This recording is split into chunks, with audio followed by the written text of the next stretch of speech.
There's an old saying, but as many old sayings often go, I'm not even sure if I can quote and source it correctly or not. How I first heard it was, when you've got 'em by the balls, their hearts and minds will follow.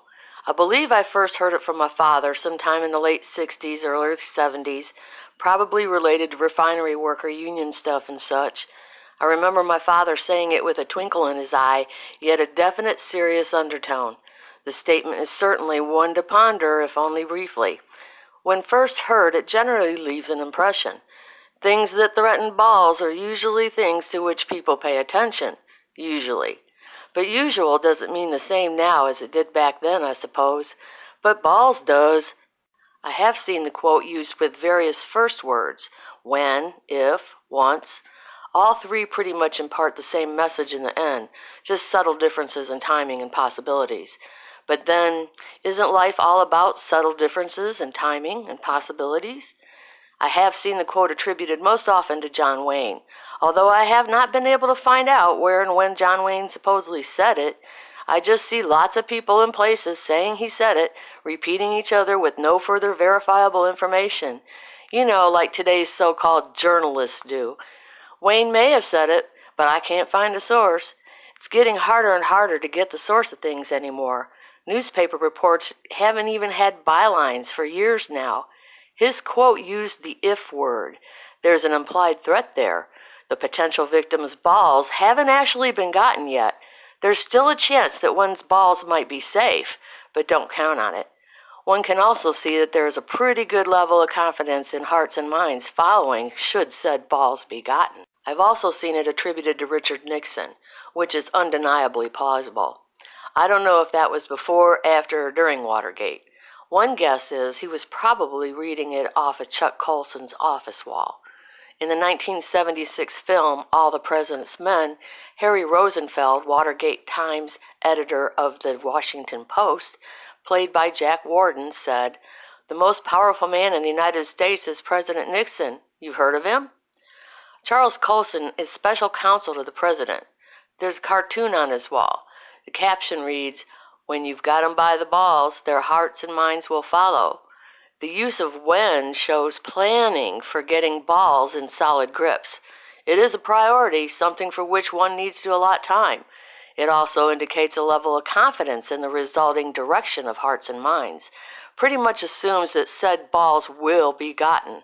So I guess they used the when word in the White House. Billionaire Leonard Stern, former chairman of pet supply giant Hart's Mountain Incorporated, is reported to have had a sign using the once word in his office. That's probably gone now.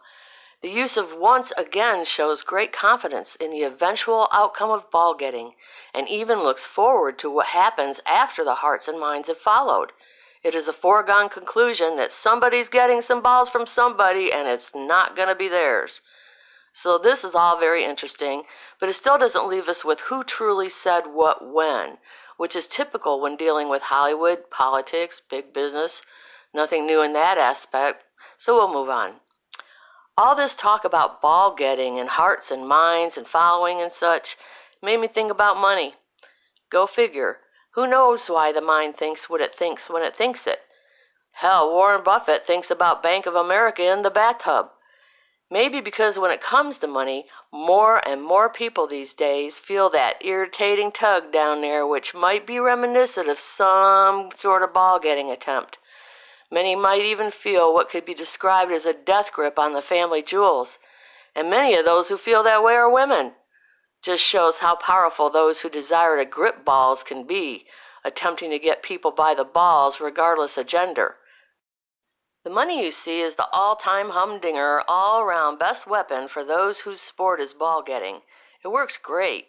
It's not even real, yet it provides such tremendous capacity to go out and get those balls and twist and crush and squeeze them with such intensity that the victims forget they even have hearts and minds.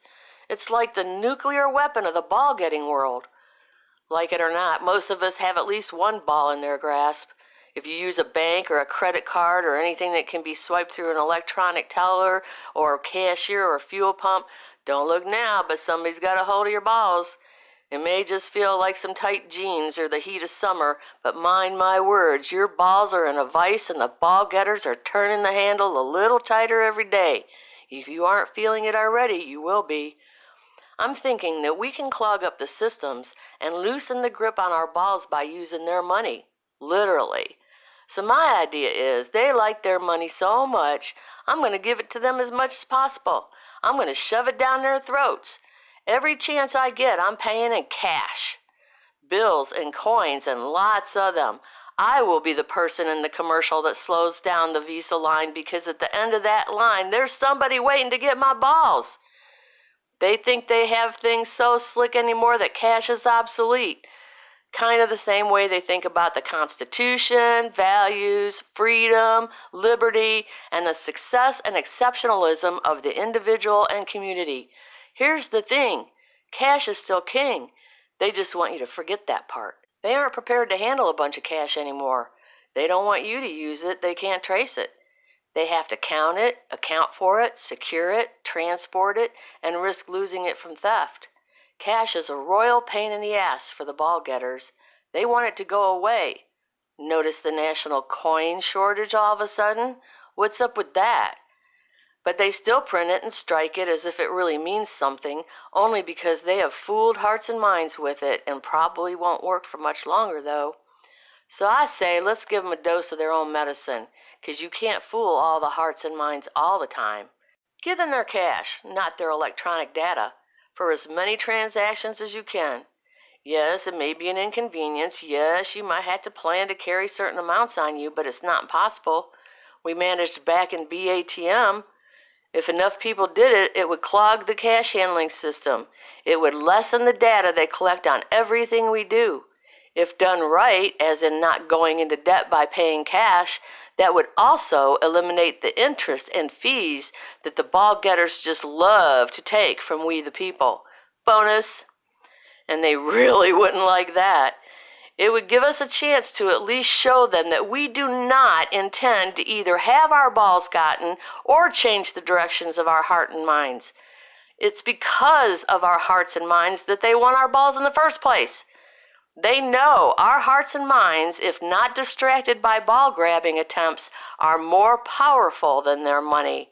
Our hearts and minds, as well as our balls, deserve protecting.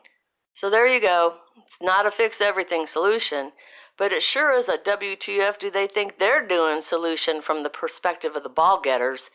They won't know what we're doing because we're using their money. Of course, bartering and local co-ops and things like that are even better ways to get the grip off your balls, but cash is something we can all use to at least make it irritating for them, to show them that subtle differences in timing could add up to big changes in hearts and minds. Theirs. It's not a solve all your problems solution. I don't think that exists at this point, but it's something. Paying pennies.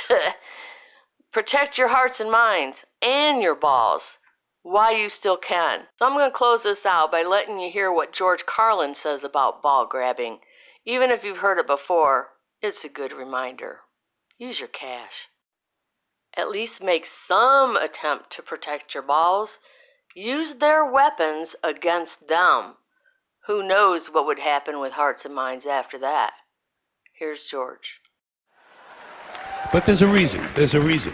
There's a reason for this. There's a reason education sucks, and it's the same reason that it will never, ever, ever be fixed. It's never going to get any better. Don't look for it. Be happy with what you got. Because the owners of this country don't want that. I'm talking about the real owners now. The real owners, the big wealthy business interests that control things and make all the important decisions. Forget the politicians. The politicians are put there to give you the idea that you have freedom of choice. You don't. You have no choice. You have owners. They own you. They own everything. They own all the important land. They own and control the corporations. They've long since bought and paid for the Senate, the Congress, the state houses, the city halls. They got the judges in their back pockets. And they own all the big media companies, so they control just about all of the news and information you get to hear. They got you by the balls. They spend billions of dollars every year lobbying to get what they want. Well, we know what they want. They want more for themselves and less for everybody else. But I'll tell you what they don't want. They don't want a population of citizens capable of critical thinking. They don't want well-informed, well-educated people capable of critical thinking. They're not interested in that. That doesn't help them. That's against their interest. That's right. They don't want people who are smart enough to sit around the kitchen table and figure out how badly they're getting fucked by a system that threw them overboard 30 fucking years ago. They don't want that. You know what they want? They want obedient workers. Obedient workers. People who are just smart enough to run the machines and do the paperwork and just dumb enough to passively accept all these increasingly shittier jobs with the lower pay, the longer hours, the reduced benefits, the end of overtime, and the vanishing pension that disappears the minute you go to collect it. And now they're coming for your Social Security money. They want your fucking retirement money. They want it back so they can give it to their criminal friends on Wall Street. And you know something? They'll get it. They'll get it all from you sooner or later because they own this fucking place. It's a big club, and you ain't in it. You and I are not in the big club. And by the way, it's the same big club they use to beat you over the head with all day long when they tell you what to believe. All day long, beating you over the head in their media, telling you what to believe, what to think, and what to buy. The table is tilted, folks. The game is rigged. And nobody seems to notice. Nobody seems to care.